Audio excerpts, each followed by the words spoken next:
Hello bachcho, let's read this question. Question says two flasks A and B of equal volume are taken. Flask A contains hydrogen gas at 27 degrees Celsius and a 1 atm pressure. Flask B contains nitrogen gas at same temperature 27 degrees Celsius and but the pressure is 2 atm. Select the incorrect statement. So we have to find out the incorrect statement और ये condition आपको given है जिसमें दो flask है यहाँ पे. ये है flask A और ये है फ्लास्क बी. फ्लास्क ए में है आपका हाइड्रोजन गैस और फ्लास्क बी में है नाइट्रोजन गैस. फ्लास्क ए का temperature 27 degree Celsius, flask B का भी टेम्परेचर 27 डिग्री सेल्सियस. बट यहाँ पे फ्लास्क ए का जो प्रेशर है वो है 1 एटीएम, फ्लास्क बी का प्रेशर है 2 एटीएम. ये कंडीशन आपको यहाँ पे गिवन है, ठीक है. और इस कंडीशन के लिए आपको इनकरेक्ट स्टेटमेंट फाइंड आउट करना है इन चारों में से. तो एक एक करके सारे स्टेटमेंट्स को पढ़ते हैं और उसमें यूज हुआ होने वाला की कॉन्सेप्ट को देखते हुए बताते हैं आंसर क्या है. तो यहाँ पे फर्स्ट ए क्या है, average kinetic energy per molecule is same for both. So let's check out whether it's incorrect और करेक्ट स्टेटमेंट. की कॉन्सेप्ट देखो यहाँ पे क्या यूज करेंगे, एवरेज काइनेटिक एनर्जी का फॉर्मूला. सो यहाँ पे एवरेज काइनेटिक एनर्जी का जो फॉर्मूला होता है for the gases is 3/2 kBT. ठीक है, where KB is what, B is known as Boltzmann constant. Boltzmann constant, and T is absolute temperature in Kelvin scale. Absolute temperature in Kelvin scale. और ये जो Boltzmann constant होता है ये एक constant value होती है विच is equal for every gas. इनकी इसकी वैल्यू क्या होती है 1.38 इंटू 10⁻⁻23 जूल केल्विन इनवर्स ये होती है. और टेम्परेचर तो यहाँ पे क्या है, सेम है दोनों फ्लास्क के लिए. देखो 27 ए के लिए भी और 27 बी के लिए भी. तो since here temperature is same and Boltzmann constant is a constant for which is equal for every gas, तो यहाँ पे जो काइनेटिक एनर्जी है, kinetic energy, average kinetic energy है वो किसके डायरेक्टली प्रोपोर्शनल हो गई, टेम्परेचर के डायरेक्टली प्रोपोर्शनल हो गई. तो since it is directly proportional to temperature और यहाँ पे टेम्परेचर किस दोनों फ्लास्क के लिए चेंज नहीं हो रहा है, इसलिए जो आपका यहाँ पे average kinetic energy per molecule है, एवरेज काइनेटिक एनर्जी पर molecule will be same in both flask, will be same for both gases in both flask because temperature is same, because temperature T is same, it is not changing. और kinetic energy सिर्फ temperature पे यहाँ depend कर रहा है. तो यहाँ पे जो आपका ए ऑप्शन हो गया वो कैसा हो गया, A is correct option, A is correct statement. But हमें तो इनकरेक्ट बताना है तो ए को ए हमारा आंसर नहीं होगा. अब देखते हैं बी ऑप्शन. बी बोल रहे हैं number of molecules in both compartments are same. तो ये इसको चेकआउट करते हैं. तो बी को सॉल्व करने के लिए जो फॉर्मूला हम यूज करेंगे, we will be using here ideal gas equation. So की कॉन्सेप्ट यहाँ पे आएगा ideal gas equation. According to ideal gas equation,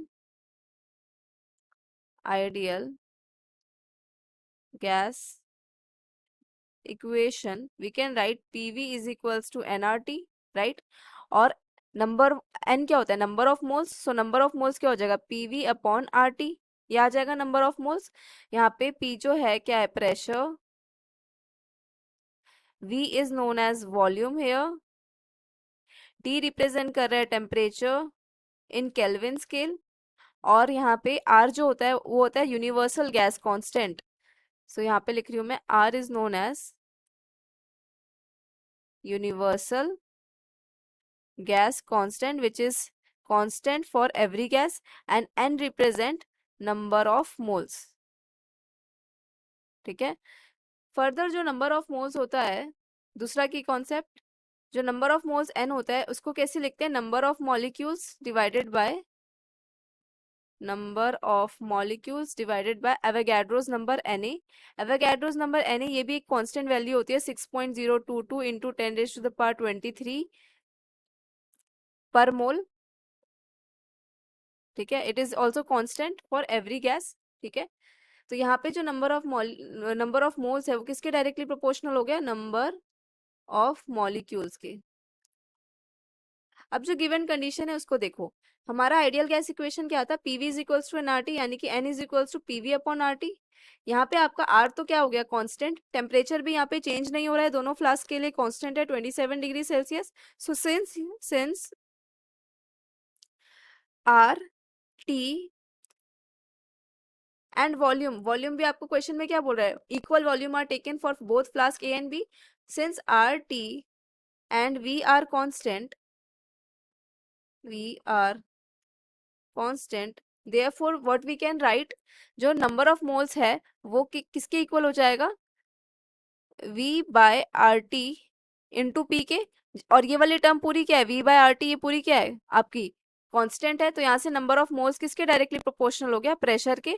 और फर्दर ये जो नंबर ऑफ मोल्स है वो किसके डायरेक्टली प्रोपोर्शनल है, नंबर ऑफ मॉलिक्यूल्स के, तो यहाँ पे नंबर ऑफ मॉलिक्यूल्स के ये डायरेक्टली प्रोपोर्शनल हो जाएगा, नंबर ऑफ मॉलिक्यूल्स। तो यहाँ से हमारे पास क्या रिलेशन निकल के आया, अगर मैं लिखूं number of moles of H2 divided by number of moles of N2, तो हमारे पास आ जाएगा pressure of H2 divided by pressure of N2। Further it will be equals to number of molecules of H2 divided by number of molecules of N2, where NH2, ये capital NH2 जो represent कर रहा है वो कर रहा है number of molecules of hydrogen gas, and capital NN2 represent कर रहा है number of molecules of nitrogen gas को। तो यहाँ से हमारे पास number of moles of H2 divided by number of moles of N2, pressure of hydrogen gas कितना गिवन है क्वेश्चन में, 1 atm, and pressure of nitrogen gas given है 2 atm। ठीक है, यहाँ पे मैंने कंडीशन बना के भी बता दी है रफली। तो ये हो जाएगा आपका 1 atm डिवाइडेड बाय 2 atm, तो यहाँ से आ जाएगा number of molecules of H2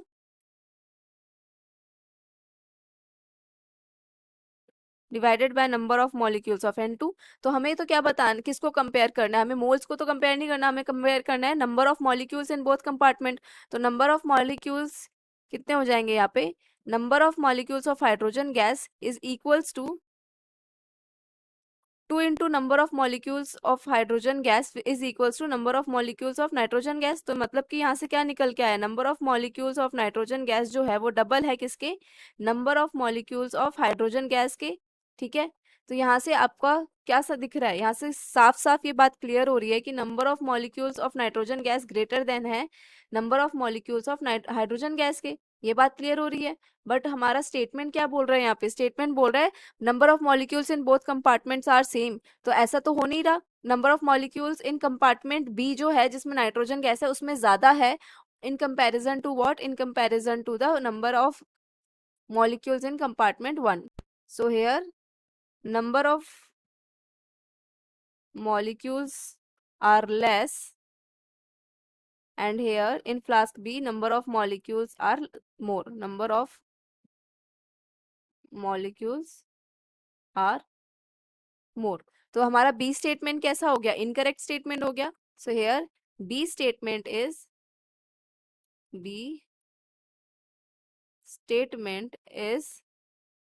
incorrect and our answer। तो हमारा एक तो आंसर हो गया B statement, so B statement is our answer. Now C statement को चेकआउट करते हैं। सो सी स्टेटमेंट क्या बोल रहा है, mass of hydrogen is more than mass of nitrogen. तो यहाँ पे हम की कॉन्सेप्ट यूज करेंगे, देखो क्या, सी के लिए key concept, number of moles का फॉर्मूला। तो मोल्स क्या होते हैं, मोल्स स्मॉल एन से रिप्रेजेंट करते हैं, moles is equals to mass of the given gas which is represented here by small m divided by molar mass of the gas. Molar mass को यहाँ मैं कैपिटल M से represent करूंगी। तो यहाँ से साफ साफ पता चल रहा है जो नंबर ऑफ मोल्स है वो किसके इनवर्सली प्रोपोर्शनल हो गया, molar mass of the gas के। अब हमें पता है molar mass of the nitrogen gas अगर लिखना हो, अगर मैं लिखूं मोल्स ऑफ हाइड्रोजन गैस, तो ये क्या हो जाएगा, मास of hydrogen gas divided by molar mass of hydrogen gas, and molar mass of hydrogen gas होता है 2 ग्राम पर मोल, राइट। तो यहाँ जाएगा 2, और मोल्स ऑफ नाइट्रोजन लिखना हो, नाइट्रोजन गैस, ये हो जाएगा मास of nitrogen gas divided by molar mass of nitrogen gas, and molar mass of nitrogen gas होता है 28 ग्राम पर मोल। तो यहाँ से हो जाएगा 28 ग्राम पर मोल, राइट। तो यहाँ से हमारे पास ये दो एक्सप्रेशन आ गए, number of moles of hydrogen के लिए और number of moles of nitrogen gas के लिए। यही आपको यहाँ पे की कॉन्सेप्ट है। तो आगे देखो कैसे सॉल्व करेंगे। अगर मैं रेशो निकालूं दोनों का, number of moles of hydrogen gas divided by number of moles of nitrogen gas, तो ये आ जाएगा मास of hydrogen gas divided bye 2 into 28 divided by mass of nitrogen gas. ठीक है, अब यहाँ पे पीछे जाओ बी वाले ऑप्शन, इसमें बी वाले एक्सप्लेनेशन में, यहाँ से आपको क्या दिख रहा है, यहाँ से दिख रहा है ना, number of moles of hydrogen gas divided by number of moles of nitrogen gas का जो रेशो है वो किसके इक्वल है, वो एक्चुअली में इक्वल है 1/2 के। ये पीछे सॉल्व करके दिखाया था। तो यहाँ से रेशो क्या है मोल्स का, दोनों गैसेस के मोल्स का जो रेशो है वो एक्चुअली है 1/2। तो हमारे पास आ जाएगा 1/2 is equals to mass of hydrogen gas divided by mass of nitrogen gas. ये कैंसिल आउट होके कितना आ रहा है, 14 आ रहा है। तो ये हो जाएगा 14। तो हमारे पास आया क्या, mass of hydrogen gas divided by mass of nitrogen gas is equals to 1/28, ये आ गया, which implies that mass of nitrogen gas is actually equals to 28 times of mass of hydrogen gas. तो मतलब कि इस एक्सप्रेशन से क्या पता चला कि जो मास ऑफ नाइट्रोजन गैस है वो ग्रेटर देन है किसके, मास ऑफ हाइड्रोजन गैस के।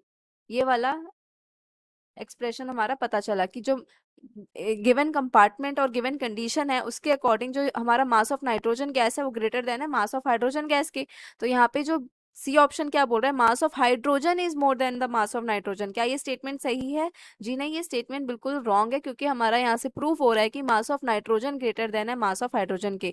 तो यहाँ से क्या हो गया, statement C is also incorrect. तो मतलब कि स्टेटमेंट बी तो इनकरेक्ट है ही, साथ ही साथ स्टेटमेंट सी भी इनकरेक्ट है। लास्ट बचा है डी ऑप्शन। डी ऑप्शन को देखो कैसे करेंगे, वी आर एम एस को कंपेयर करना है, यानी कि आर एम एस स्पीड को कंपेयर करना है।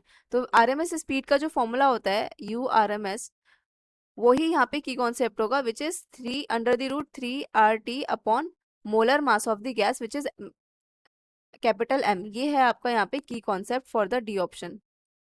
तो यहाँ से जो आपका यू आर एम एस है वो किसके इनवर्सली प्रोपोर्शनल हो गया, under the root of molar mass के, मतलब सिंपली कह सकते हैं मोलर मास के इनवर्सली प्रोपोर्शनल है। तो यहाँ पे जो molar mass of nitrogen gas है वो ग्रेटर देन होगा molar mass of hydrogen gas के, क्योंकि molar mass of nitrogen gas होता है 28 ग्राम पर mole and molar mass of hydrogen gas होता है 2 ग्राम पर मोल। तो क्लियरली यहाँ से ये बात तो क्लियर है कि molar mass of nitrogen gas greater than है molar mass of hydrogen gas के।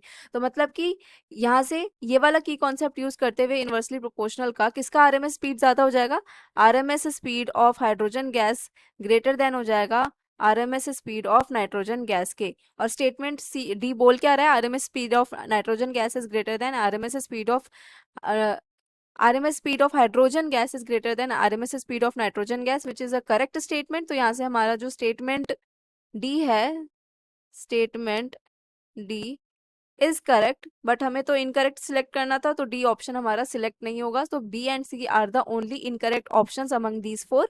Hope you understood it well. Best of luck.